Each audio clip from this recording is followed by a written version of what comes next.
염증 하면은 왠지 우리랑 거리가 먼 것 같은데요. 사실은 일상생활에서 염증 반응 우리가 굉장히 많이 겪고 있는 증세라고 볼 수 있습니다. 흔하게 위염, 역류성 식도염 많이 들어보셨죠? 또 위축성 위염. 요즘은 또 이제 저에게 상담 오시는 분들이 장상피 화생을 가지고 있다 이런 분도 굉장히 많이 계십니다. 그리고 크론병. 옛날에는 희귀 질환이었는데 요즘 굉장히 흔해졌죠. 또 궤양성 대장염. 또 어린이들의 경우에는 중이염 이렇게 염이 들어간 게 모두 다 염증 반응을 우리가 겪고 있는 거예요. 그 중에서 또 흔하게 일어나는 게 역류성 식도염인데요. 말 그대로 역류에서 식도에 염증을 일으키는 증상입니다. 우리 몸이 입으로부터 시작을 해서 아주 긴 그런 관으로 항문까지 이어져 있습니다. 더해 긴 이런 장기를 가지고 있는데요. 그 중에서 식도가 이제 끝나는 부분에서 이제 위가 바로 시작이 됩니다. 위가 큰 주머니잖아요. 약 1.5리터의 이 주머니 형태로 있는데 식도 연결 부위와 소장, 십이지장 연결 부위는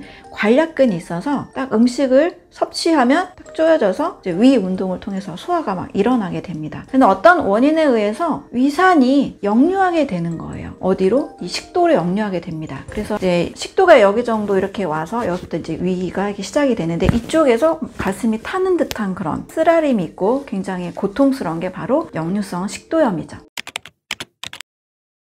왜 역류하는 그런 이유들에 대해서 사실 많은 전문가들과 학자들의 의견이 사실 굉장히 다른데요. 위산은 위 안에 있을 때는 우리에게 원래 고통을 주지 않습니다. 산은 굉장히 pH 1에서 2 사이의 강산인데 이게 만약에 피부에 닿았다. 위산이 피부에 닿으면 피부가 녹아버릴 정도로 강산입니다. 그런데 위 안에서는 왜 위가 녹지 않고 소화하는 데 도움을 주고 있을까? 왜 우리 몸은 이렇게 강한 산을 만들어낼까? 바로 위 점막이 굉장히 도톰하게 점액 물질이 나오면서 보호를 해주고 있기 때문에 위산에 의해서 위 점막이 정상적일 경우에는 손상이 되지 않습니다. 근데 문제는 이 위산이 이 식도와 위 관략근이 풀렸을 때 식도로 역류해서 이 식도에 염증을 일으킨다는 거예요. 식도는 이 점액 물질이나 긴 이 점액층이 없습니다. 위산이 닿았을 때 아주 강산이 이 식도에 염증을 일으킬 수밖에 없는 거예요. 그래서 문제는 역류하면 안 되겠죠. 어떤 분들은 먹고 바로 누워서 역류했다. 위압이 너무 강해서 역류했다. 관략근이 힘이 이제 풀려서 역류했다. 다양한 이유들을 보이는데요. 가장 제가 좀 납득이 되는 가장 논리적인 이론 중에 하나는 오히려 위산 저하로 인해서 관략근이 열리는 경우를 저는 꼽을 수 있습니다. 원래 위산은 적정히 나와야 음식물을 소화시키고 또 강력한 이 산의 기능에 의해서 세균 바이러스들, 우리가 음식을 먹을 때 항상 깨끗한 것만 먹진 않죠. 수많은 이 미생물들, 세균 바이러스들이 호흡기로도 우리 입속으로 늘 들어가고 있죠. 그렇기 때문에 이걸 강하게 살균하는 작용이 필요합니다. 근데 위산이 적당히 나와줘야 원래 소화를 잘 시키는데 어떠한 이유들에 의해서 위산이 부족한 경우에는 우리 몸이 또 위산 더 필요한데 라는 신호를 가스트린이라는 우리 몸의 호르몬에 또 보내줍니다. 위산 필요하니까 분비가 되면서 가스트린이 하는 동시에 역할은 식도 위 관략근을 열어줍니다. 왜냐면 음식을 들어와서 위산을 더 만들어내라 라는 신호를 동시에 보내주는 거죠. 자, 그래서 오히려 위산 부족으로 인해서 관략근이 풀리게 되는, 그래서 위산이 역류하게 되는 이러한 요인들이 생기게 될 수 있게 되는 겁니다.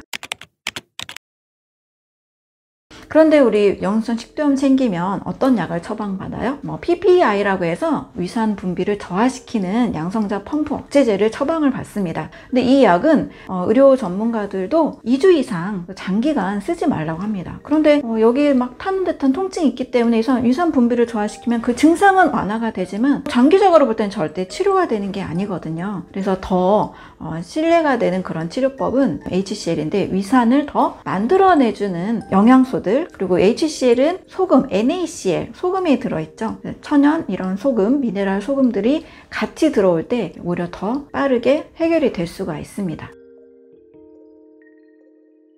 어떤 분들은 이제 위가 굉장히 불편해서 음식을 먹기만 해도 속에 쓰리기도 하고 음식 먹기 전에도 막 위산이 나와서 힘들어하는 분이 계실 텐데요. 이런 분들은 이미 위염이나 위궤양이나 위 건강 상태가 사실은 굉장히 좋지 않은 상태라고 할 수 있습니다. 위 건강이 좋은 상태에서는요, 강한 그 위 점막층에 이 점액 물질이 잘 나와서 위산에 의해서 속쓰림이 없어요. 속쓰림이 느껴졌다라는 것 자체가 그 위 점막이 지금 많이 손상됐다는 뜻입니다. 이 산이 점막이 뚫린 부분을 통해서 자극이 되니까 통증을 느끼는 거거든요. 그 부분은 우리 몸의 위 점막 자체가 계속 복구하기 위해서 염증을 계속 일으키고 있는 상태입니다. 위 점막이 건강한 상태에서는, 한마디로 위가 건강하신 분들은 적당한 음식을 먹었을 때 이걸 잘 소화를 시키고 음식물이 들어가지 않을 때는 위산 분비도 멈추게 됩니다. 원래 위산은 음식을 먹어야만 나오게 돼 있어요. 자, 그런데 만약에 하루에 나는 여러 번 자주 먹어야 돼, 조금씩 나눠 먹는 것이 더 건강에 좋다더라 라고 알고 계신 분들이 계세요. 저는 이 의견에 반대합니다. 조금씩 자주 먹으면 소화기가 음식이 들어오는 순간 늘 일을 해야 돼요. 그러면 위산도 계속 분비를 해야 되고 소화기관이 쉬지 않고 계속 움직여야 됩니다. 여러분들이 만약에 하루에 나는 8시간만 회사에서 근무를 할래요. 그래서 그 시간만 딱 집중하고 나머지는 또 집에서 쉬어야 되잖아요. 근데 한번 12시간, 16시간 회사에서 일을 계속 안 쉬고 준다, 조금씩 계속 자주 준다, 그러면 사실 별로 일할 의욕이 나지 않잖아요. 마찬가지입니다. 우리 소화기도 적당한 시간에 먹어주고 적당한 시간에 또 쉬어주는 것이 필요합니다. 음식을 너무 자주 먹는 습관, 그렇게 좋은 습관이 아닙니다. 그리고 만약에 위궤양이 있다거나 또는 위에 문제가 있어서 뭘 먹기만 해도 불편하신 분들은 무조건 나에게 소화가 잘 되는 음식을 찾아야 됩니다. 건강한 사람들은 사실 무엇을 먹어도 위산 분비가 적절하게 되기 때문에 큰 고통이나 이런 것이 없어요. 저도 위가 약했을 때는 음식을 먹는 것 자체가 굉장히 부담일 때가 있었는데, 위가 건강해진 다음부터는 뭐 속쓰림이 있다거나 음식에 대한 두려움이 있다거나 이런 것들이 모두 다 사라지게 됐습니다. 어떤 음식이 내가 잘 소화가 되고 또 잘 위산 자극이 없이 편안한지는 꼭 찾아야 됩니다. 위가 편안하고 위 점막이 잘 재생이 되는 그런 음식들도 또 소개를 해드리도록 하겠습니다.